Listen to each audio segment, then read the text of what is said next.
The Wii U was a huge disappointment for me due to the severe lack of RPGs. Xenoblade Chronicles X and Tokyo Mirage Sessions FE were the only two exclusives that I really got into. The good news is that Nintendo seems to be learning from past mistakes, revealing a load of awesome RPGs during their recent press conference. This video is going to take a quick look at all of the RPGs in development for the Nintendo Switch that will hit stores worldwide on March 3rd.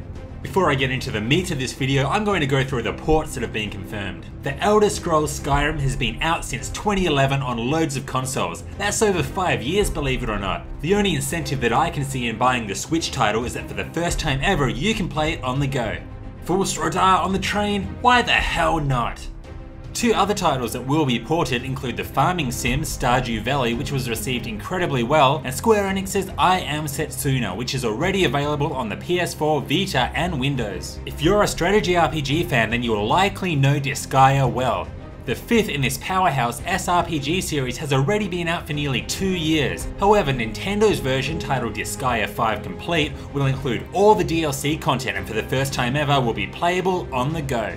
Now there is a lot to get excited for if you're a Dragon Quest fan. Firstly, Dragon Quest Heroes 1 and 2 will be released together as a Switch launch title in Japan. However, it is very unlikely any other countries will see it on March 3rd, considering Dragon Quest Heroes 2 doesn't have a scheduled release outside Japan on the PlayStation until April this year. So perhaps that's also when the localized Switch version will be released.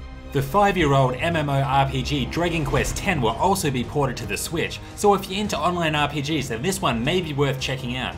Most importantly is that Dragon Quest XI will receive a Switch release. This will not be a Switch exclusive as it has already been confirmed for the PS4 and 3DS. Unless it does something that the PS4 version doesn't, I'll be getting it on the PS4. It looks like the only RPG launch title we'll get is The Legend of Zelda Breath of the Wild. While more of an adventure game, it still has RPG elements, so it's worth a mention. Breath of the Wild was first announced in 2013, so we've been waiting quite a while. It's also available on the Wii U, so the question that I'm asking myself is if it's worth buying a Switch on its launch date just for Zelda, when I could just buy it on the Wii U and save some money.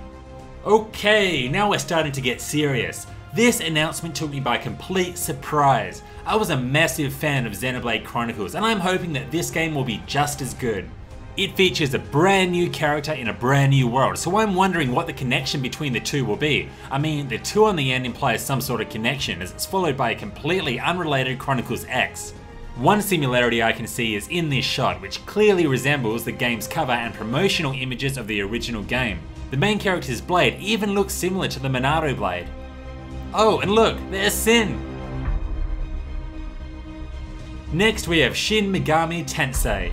So far, this mysterious entry to the series has only been confirmed for Japan, but I don't see why it wouldn't receive a localization in the West. The trailer doesn't give us too much, except for loads of questions. I know there's a few Shin Megami fans out there watching this, so what do you think of the trailer?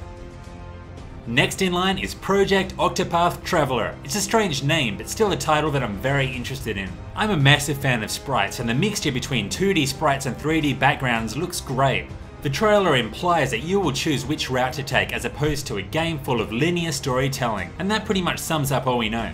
Last on the list, we have Fire Emblem Warriors. I know what you're thinking, it's probably not an RPG considering it has Warriors in the name and it's developed by the same people who brought us Hyrule Warriors and the Destiny Warriors series. But with that said, it's listed on the official Nintendo site as an SRPG, so who knows? Nintendo will host a Nintendo Direct broadcast dedicated to Fire Emblem Warriors on January 18th, so stay tuned for that in a couple of days. And that's all folks, what did you think of these titles? Which ones are you most excited for? Let me know in the comments. If you like this, feel free to leave a like and subscribe for more RPG content. See you next time.